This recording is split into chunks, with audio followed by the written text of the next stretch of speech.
It's very good to finally interview you after being like a scholar for forever, basically, since 2020, I think it was. Yep. What are your expectations from the scholars this year, and what are the recent like trends or changes that you've seen within the choir as well as concert audiences?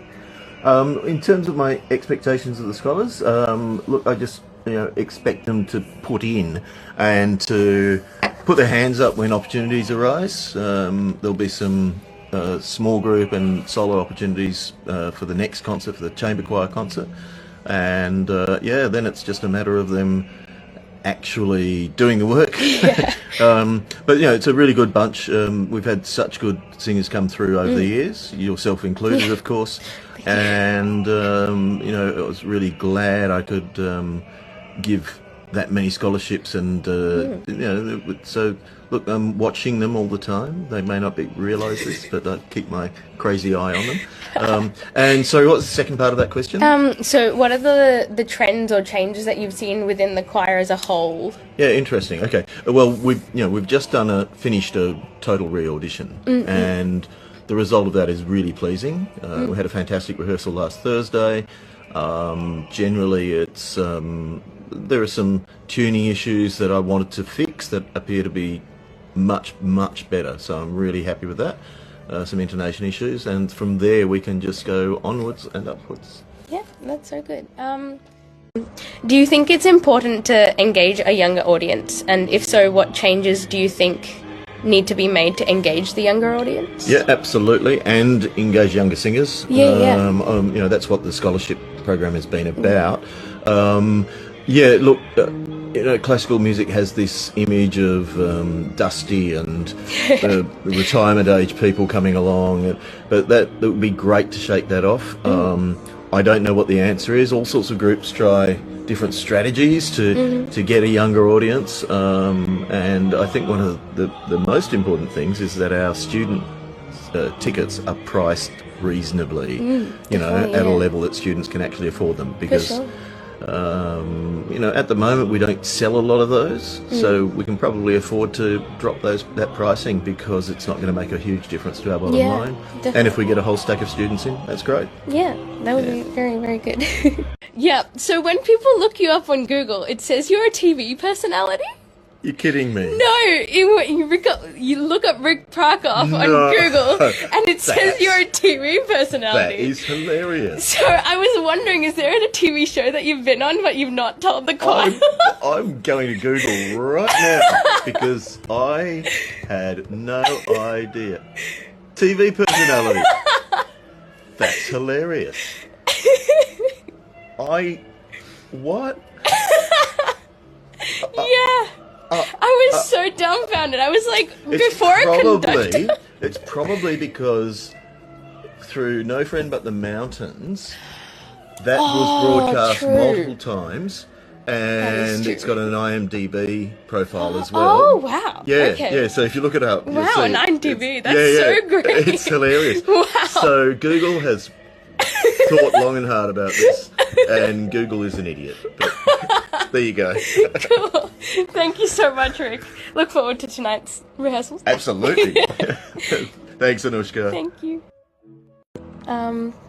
So this might be a slightly controversial question, because we're performing the John Passion this time around. Yeah. But which one do you prefer, the John Passion or the Matthew Passion? Oh, look, that's actually not that hard to answer.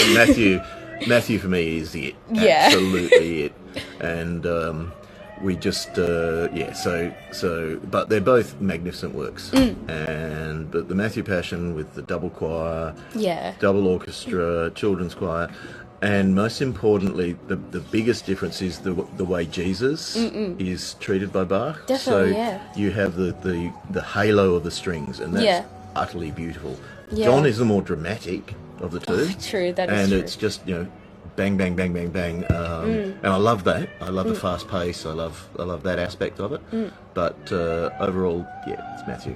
Yeah, I think I remember. Was it 2022 that we did the Matthew? Ooh, again last time. Maybe. Yeah, that was the one where you made me jump from the piano choir Yes, upstairs that's right. downstairs. It was because they had a whole lot of sick I know. kids. But it was a rush. I loved it. It was so yeah. fun. Oh, I would say you were one of NBC's wine connoisseurs. That could be correct.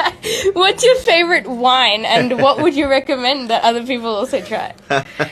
Oh, look, I'm a bit Catholic in my taste, so I do like all wines. I'm not so much into sweet wines, but Pinot Noir is my go-to. For sure. And, there are some really good cheaper Pinots that are around that are really, it used to be that you couldn't get decent cheap Pinot, but now the whole range is there. And look, it's, how deep's your wallet, because you can spend way too much money on with a habit like that.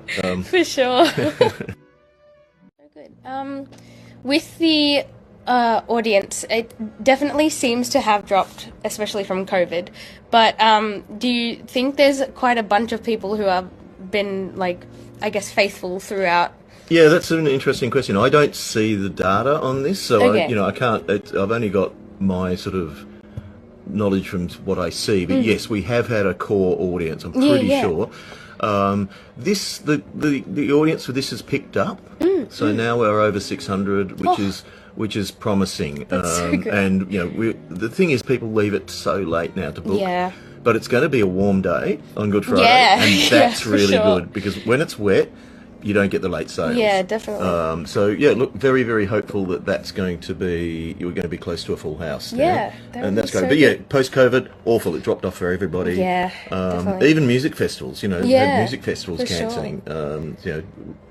At dance festivals, things like that. So it's not just in the classical music, but particularly in classical music, where you've got an older audience. Yeah. Definitely. I think I remember doing No Friend But the Mountains right after we got out of lockdown. Yeah. And I think because it was one of the ones that immediately was there after lockdown, the audience was pretty big, I remember. It was, and spread out. Yeah, true. Sydney Maya. So. Yeah, it was quite amazing to do that, and it was raining. True. Not ideal conditions for an outdoor gig. Yeah. Definitely not. In an ideal world, what would your dream repertoire that you would like to showcase with NBC be? Well, there's a couple of works that I really want to do. One I'm desperate to do is the Janacek's Glagolitic Mass, which is an absolutely knockout piece, and I don't even know if it's been done in Melbourne. Certainly not since I've been here. Yeah. And I've been here 30 years now. So, but, that's not necessarily a guaranteed crowd pleaser, so difficult to get that in. But I also want to repeat sometime the concert we did back in 2018 or 17. Instead of a Passion, we did the Brahms Ein Deutsches Requiem and the Szymanowski Stabat Mater. And that, to me, is still my favourite program, other than the Passions that we've done. So, that's wonderful. You do sing for us sometimes Yes, I do. in choir. But if you had ever continued to sing, what operatic or oratorio role would you have done? I learnt singing so I could become a conductor, and that was impressed on me by Richard Gill back in the day when he said, well, what orchestral instrument do you play? And I said, none. And he said, do you sing? And I said, well, I've sung in a choir, and that was mostly for social purposes. So, look, I took up singing. I never really mastered my technique, and that's the relationship you have between a teacher and a singer is really good. But I was also a bit instrumental with it, so it can be difficult for an instrumentalist coming into singing because it's a totally different approach. Had I actually got my voice working properly, I was probably going to be the Helden baritone.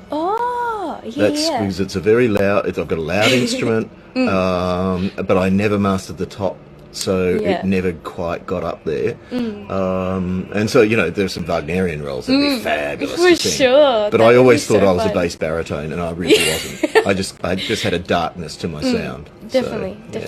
So obviously some people might not know, but you were a classical guitarist. Yes. I would say you still are. Not very often.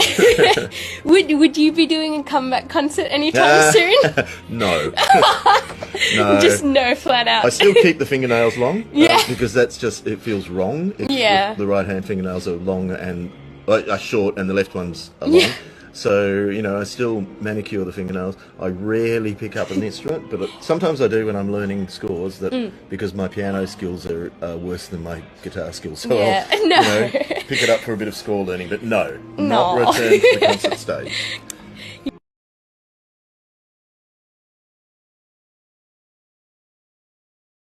Welcome to Sally Ann and Jackie. Hello, Chris. Hello, Simon. Hello, Jeremy. Hello, Tim. Hello, Chris. A lovely evangelist for the St. John Passion this Friday. Thank you. Oh, I'm a bit of a sucker for a slow one. I do like to please someone. Yeah, it's a good one. I'm the same. It's It's a full rock, I yeah. have to choose from with the John Passion. So Definitely, for sure. But I get the middle nice. Oh, yeah. So nice The fun bit's Can't get it awesome. on. Yeah. My goodness, that's really difficult. I mean, it holds together so well as it's not just a great piece of like a great religious work, but it's really theatrical. And I think all the arias are very beautiful. The recits, of course, are very powerful and very dramatic. And the choruses, I mean, they're wonderful. Of course, you guys sound so great. And no, it's a huge joy. I mean, Bach is, you know, really is God's music. I mean, it's just fantastic. Well, I'd have to say the Toy the Highlands, which is the lovely bass aria at the end with the chorus. It's just a beautiful moment, and it's always very special to sing because we're all involved, and the harmonies are gorgeous, and it's a beautiful melody, and it's a special moment in the piece too. So I always love doing that. Definitely. Well, being that I'm the recit, I'm one of the recit guys. There's not a lot. I love listening to the arias; they're all great. I mean, I think my first entry, plus putting it here, if you klagen wieder diese Menschen is always a good. It's a bit nice declamatory entrance to, as I might say, Jeremy and I joked before, I might turn my pilot light on for my first St. John Passion. This is my first. Yay! So I'm Oh my looking forward gosh. to it. Very excited. We're looking forward to see you on stage too. Controversially, not something I'm necessarily singing in this concert. So it's the tenor soloist, I'm doing the arias. But there are a couple of evangelist moments that I particularly love. Towards the end of part one, the Weine to Bitterlich moment, which we've just heard in rehearsal. And another one in part two, coming out of a chorus, into the moment where the evangelist says that Barabbas is the person we're releasing. Yeah, Has this very sudden, high, dramatic entry of Barabbas, ein Mörder, and then his song sort of very different to the Weine to Bitterlich, but melismatic moment again, but much more dramatic and angsty, and you know, we're sort of scourging Christ in this moment. For sure. Those are probably two of my favourites. Yeah, definitely. Have you ever done Evangelist? Yeah, in other places. Yeah, oh wow, I would love to hear Evangelist. I think it's the bit we've just done where Peter weeps so that the cock crows. Oh And yeah, then yeah. he suffers remorse. It's very, very beautiful. Bit of writing. Definitely very sure. Thank you.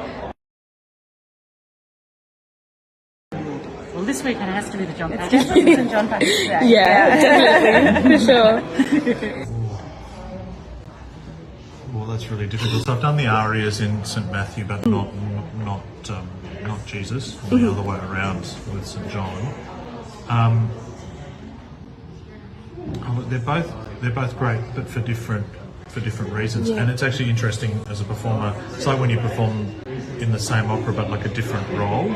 You get a totally different perspective as to the subject matter and the work. And I think this is a slightly different situation, but similar in the sense that it opens up a whole new world of ideas, interpretive ideas, and so on. So yeah, and I think one can influence the other. And look, I think both are fantastic. It's very hard to say, even to comment on differences, because the differences I think shouldn't be over analysed. I think the differences often come across better in the experience of the piece, both as a performer and as an audience member.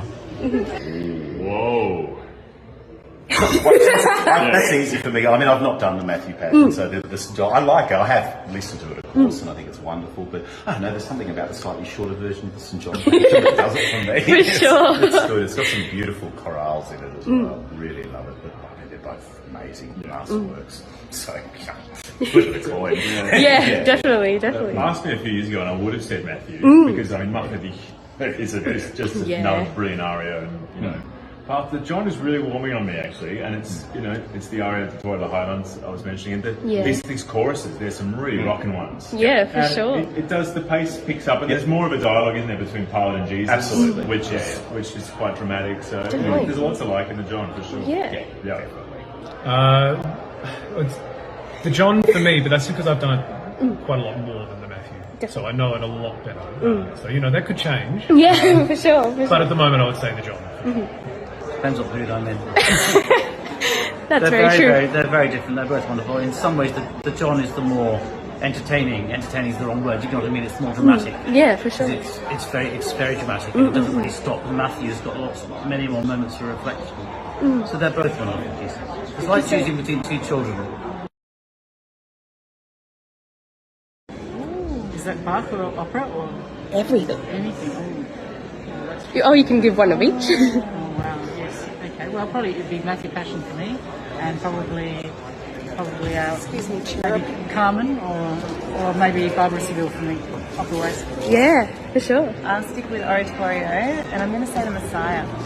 Oh, it's a good one. Definitely. Okay.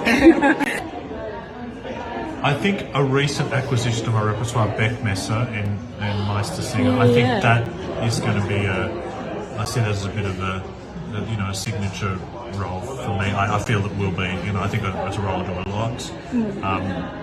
I think that would be the one at the moment. I mean, of course, there are lots of other roles that I'm working on that I would like to do. I think that would be in the future, hopefully, like Rigoletto, Scarpia, etc. But yes, roles that I've done, I think that would be the pick. It's such a fantastic role. Yeah, for sure. Thank you, Chris. Thanks, Anushka. Thank you very much. Oh, right. Well, I mean, I've got to say Messiah actually, as well as the Passions. I mean, it's probably a tie, but I do love the Messiah. I mean, it's a fun one to see. Yeah. The baritone soloist. Yeah, for sure. I'll put a foot in both camp, opera and concert. My favourite concert, Brahms' Deutsche Requiem. I'd never consider it. I've done that 4 times now, and I want to do it again. So and then and sticking with the Germanic theme, Terrormund und Lohengrin. I did that with Jonas Kaufmann a few years ago. I so want to do it again. I can't wait to do it again. It's a great role. Oh my gosh. Suits you down on the ground as well. Oh, Yeah, you. for sure. Oh my gosh. Thank you. Definitely. Yeah. You were a pretty handy Figaro as well. Oh, this actually. Yeah. That's so good. I mean, and again, it could most probably add in the Matthew to that, but for sure. The Bach Passions are kind of the pinnacle. Definitely. For my taste. Yeah, definitely. Oh, it's this, no question. Yeah. Anything by Bach, actually. B minor Mass is my favourite piece of Bach, I think, if I had to choose a favourite. But again, anything by Bach. Yeah. Thank you so much. Thank you. What more do you need to come see the John Passion on Friday now? I know, come along. Come along. Thank you so much, Tim. Thank you.